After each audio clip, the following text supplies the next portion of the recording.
Here's Tommy. Saludos, espero que te encuentres bien. En el día de hoy, de domingo de unboxing, vamos a estar abriendo el Pecker 2.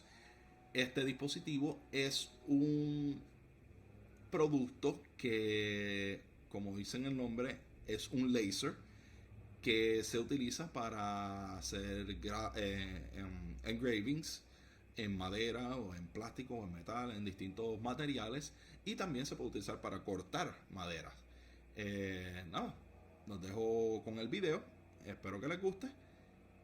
Como siempre voy a estar abriendo el dispositivo en el día de hoy y les voy a estar dejando saber qué es lo que pienso sobre él el próximo viernes. Los dejo con el video.